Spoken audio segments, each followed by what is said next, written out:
Welcome to StoryLab. This week we're taking a look at the story of someone who witnessed a miracle with his very own eyes.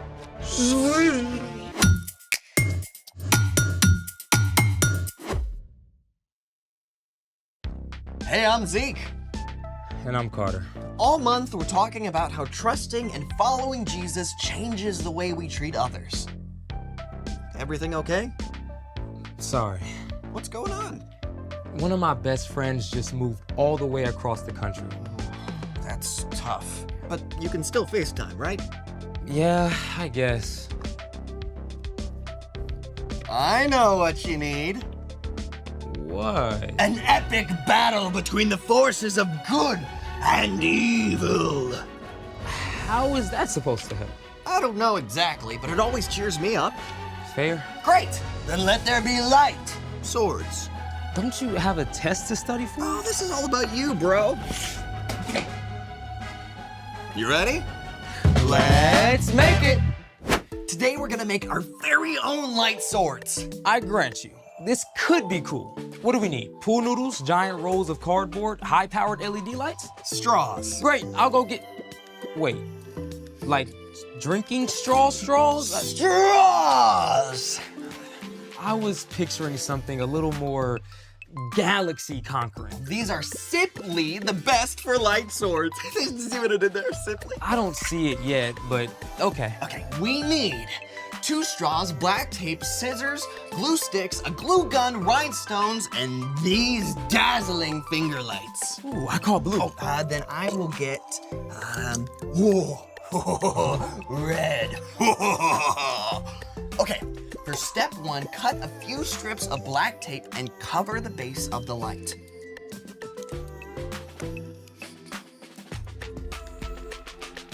Can you cut it? Yes. Thank you.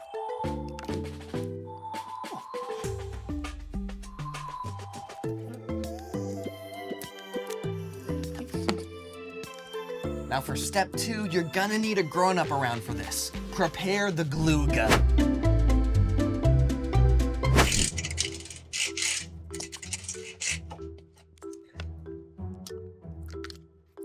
And now we just wait.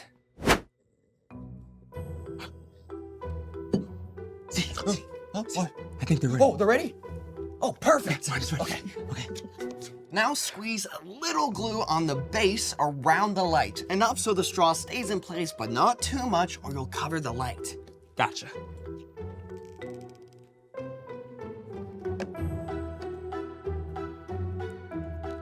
Now make sure the straw is straight and hold it for a few seconds so it dries in place. How's this? Oh, you the man. Hey, how hot is a light sword?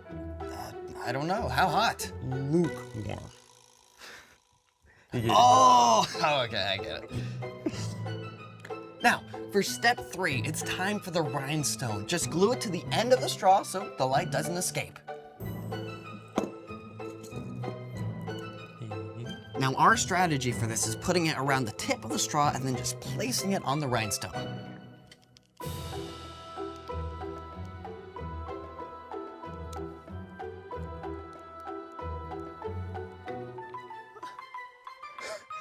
Brilliant and ridiculous. They're like light swords for mice. Mice swords! Can we turn them on? Oh, yeah, let's turn off the lights first. Good idea.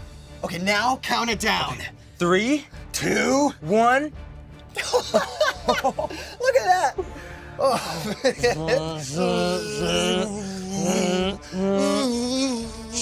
We meet again at last. If you strike me down, I will become more powerful than you can possibly imagine.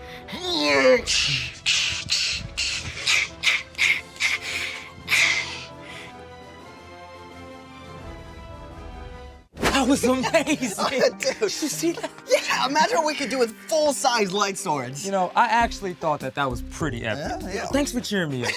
Oh, hey, I've got another mood booster for you. Someone else who saw the light. Bring it on. It's time for... The story before the story.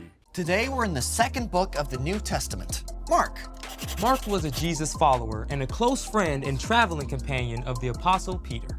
Mark collected and recorded stories from the life of Jesus to make sure they didn't get lost. Everywhere Jesus went, big crowds gathered. No matter how tired he was, Jesus always had time to show kindness and compassion. In chapter 10, Mark writes about Jesus' journey to Jerusalem. Jesus was traveling there for the last time to give up his life. Which is where our story starts. Take it away. Hey everyone! On their way to Jerusalem, Jesus and his followers passed through the large, busy city of Jericho. More and more people gathered until a crowd followed as they left the city. People lined the streets, straining for a chance to see Jesus. Ahead, a man named Bartimaeus sat by the side of the road asking for money. He was blind and he couldn't see a thing, but he could hear all the voices. Look, it's Jesus. I heard he heals the sick. I heard he raised a man from the dead. He fed thousands of people with just a few loaves of bread and fish. He can do anything. Bartimaeus' thoughts must have raced as he listened. At this time, if you were blind, there was no technology to help. You couldn't hold a job, and you had to rely on other people's compassion. If nobody was willing to help, you were stuck, left to beg for money in the streets. It was a very hard life. Desperate not to miss his chance, Bartimaeus began to shout. Jesus, son of David, have mercy on me. The people around Bartimaeus tried to keep him quiet. Who do you think you are? Yeah, Jesus has got important things to worry about. You should just zip it. But Bartimaeus shouted even louder. Jesus, son of David, have mercy on me. You know what? Even though Jesus was surrounded by a noisy crowd, and even though he was on an important mission, Jesus listened. He heard Bartimaeus, and Jesus stopped. Call for him. Whoa. Hey! Cheer up! Get up on your feet! Jesus is actually calling for you. Bartimaeus leapt to his feet and stumbled toward Jesus, tossing his cloak aside. And that cloak may have been one of the only things Bartimaeus owned, yet he threw aside his most important possession just to get to Jesus. What do you want me to do for you? Teacher, I want to be able to see. Bartimaeus may have heard stories of Jesus before, or he may just have read the excitement of the crowd, but somehow he had the faith to believe Jesus was powerful enough to heal him. Go. Your faith has healed you. I can see! I can see! Can you imagine? Bartimaeus had been living in complete, utter darkness. And suddenly, in an instant, light and color explode before your eyes. People and trees and brilliant blue sky. Bartimaeus was so joyful and amazed that he joined the crowd to follow Jesus along the road, marveling at the incredible new world Jesus had opened up for him. The end. Wow. I mean, Jesus had big stuff to do, Saving the whole world. but he stopped for one man who needed help. Over and over, Jesus made time for someone who needed him. So What's our part in the story? Well, just like Jesus saw Bartimaeus' need and stopped to help, we can show compassion when we keep our eyes open for what the people around us need. Now, compassion is caring enough to do something about someone else's needs. So once we see a need, it's important to take action. Yep. True compassion means making time to help others. Like when you're in the middle of a video game and your mom is carrying in groceries from the car. Ooh, that's hard. I hate pausing a game. But you can still pause yourself and help. True story. Maybe taking a few minutes before starting your homework to FaceTime your grandma, because you know she loves to hear from you. Or you could help your dad put together packs with clean socks and snacks to give out to people you see who don't have homes. Yeah, sometimes it's as simple as saying hi to a friend who looks lonely. Or getting up a few minutes early to help your younger brother get dressed and ready for school. I think you got it. And thank you both for taking time to chat with me. See you next time. Bye. So here's the thing. Make time to help others.